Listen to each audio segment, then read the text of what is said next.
200,000 in 14 days. It's like a pie in the sky. If you spend 14 days in a specific prison, you can get 200,000 yuan pay. The only condition is that before you come in, you have to be a good person. The purpose of the experiment is to analyze the effect of the environment on people. The rules of the experiment are except for the fact that you can't use violence. Everything else has no rules. All depends on the freedom of play. If you can't stand it, you can call off the experiment in the middle, but then you do not get a penny. Cab driver David successfully passed the qualification. Not only that, he also thought of another business opportunity to make money. A $100,000 deal with the newspaper. He used special glasses. He filmed the experiments in the prison and broadcast it to the newspaper. An experiment. Both sides get paid. It's a sure thing. The experiment begins. David and 19 other challengers were randomly divided into two groups. One group played the role of prison guards. One group played the role of prisoners. 24-hour surveillance of the prison. Before entering the prison, the professor gave a brief training to the group.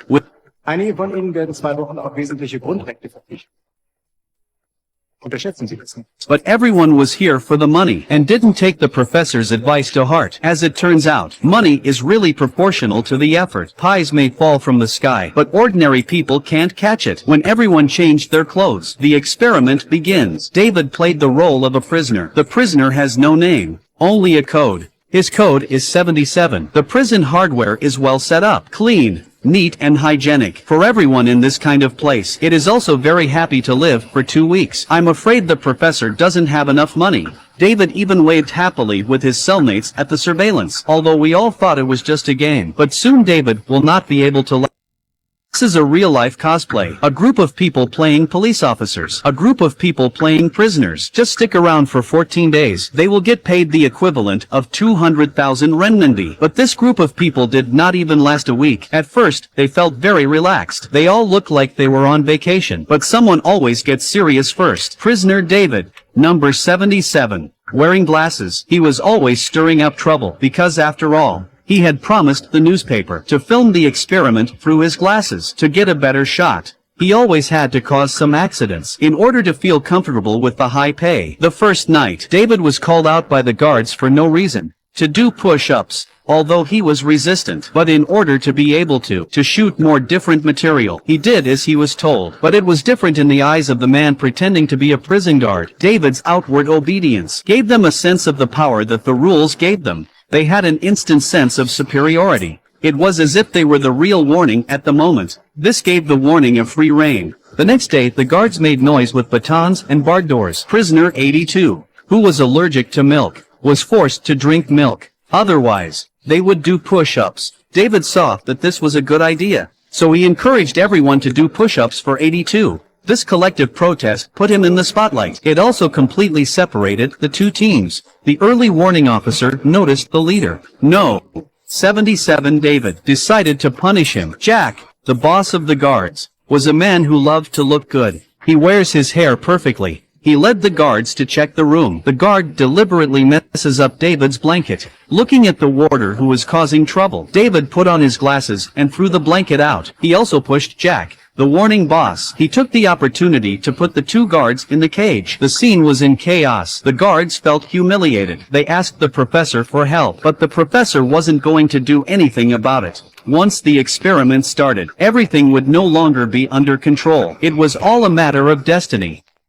Ich habe mal in einem Buch gelesen, dass man gewinnt in solchen Situationen die Kontrolle wieder, wenn man über Erniedrigung. He decided to take his revenge. The prisoners were partying at night. The guards pulled down the electric switch. The prison loses its light instantly. The guards rushed in, with fire extinguishers in hand. They sprayed the prisoners wildly. They also asked them to strip naked and squat in the corner. And David was also given special treatment, naked and handcuffed in the corner. Such a scene. Only 36 hours had passed since the start of the experiment, and the warning was not punished by the professor. Instead, it was as if he had been given tacit approval. Meine Herren, Sie haben Ruhe und Ordnung wiederhergestellt, damit haben Sie Ihre Aufgabe gelöst. Sie weiter so? Early warning became more reckless. These fire extinguishers seemed to be used to put out fires, but they were the spark that ignited the fire. On the morning of the third day, prisoner 82 had to drink the milk that made him allergic. David provoked Jack by saying he had fox odor. Sie Menschen, sie nennen es Seife und wenn du dich damit waschen würdest, dann würdest du wahrscheinlich auch nicht mehr so stinken.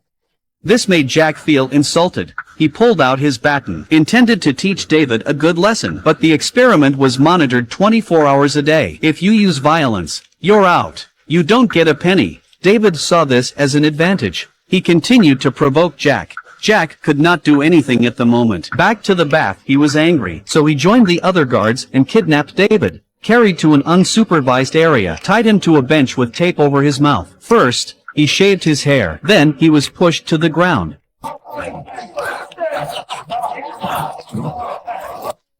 Na, wer stinkt jetzt? The experiment had become uncontrollable, but the professor did not intend to terminate the experiment, because in his opinion authority obeys. Subconscious violence-oriented loss of intuition. These data are all normal responses. He needed more data that were different. The warning violence went unpunished. Violence also gives them unprecedented pleasure. This makes the warning even if he was a test subject. If he spends 14 days in prison as a prisoner, he would get a bonus of about 200,000. He thought it would be an easy money job. Instead, he almost lost his life. Early warnings became increasingly violent. The oppression broke the prisoner. The agreement was that they were free to terminate the experiment. But when 69 asked to quit, but the professor refused. When he returned, 69 was stripped naked. A sissy note was put on his back. He was punished by standing in front of the public. Then he had a psychological shadow. He even leaked urine in his sleep. A number 53 who silently chewed the back of his hand, finally broke through the psychological limit with the warning that came, but was beaten down by the guards with a stick. The two were carried out. David as the main target of punishment. He was made to strip naked, wipe the toilet with his clothes, where he couldn't wipe it off. He had to pick at it with his hands. What came off looked like dirt.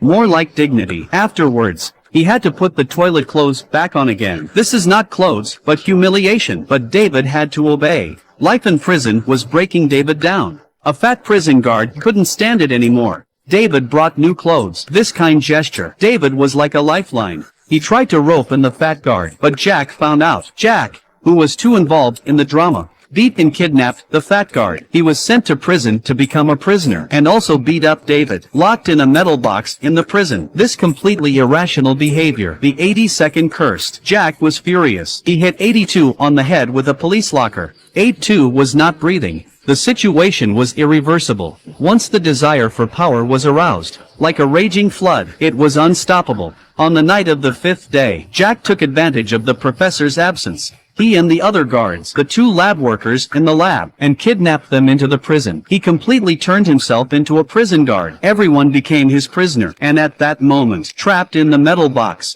David found a breakthrough. When he came out, he found that the experimental prison had turned into a real hell, taking out one of the guards and escaping with everyone. But Jack finds out. Both sides began a tug-of-war for their lives. The professor, who senses the seriousness of the situation, comes from outside, but the guards shot him dead. The guards chased the fat man. The fat man shot the guard first to stay alive. He grabbed a fire extinguisher and knocked the guard to the ground. David is surrounded by Jack. Jack stabbed David with a sharp knife in his hand, but David held the knife. The blood flowed down. The taste of blood stimulated Jack. It brought back his lost sanity. Du hast damit angefangen.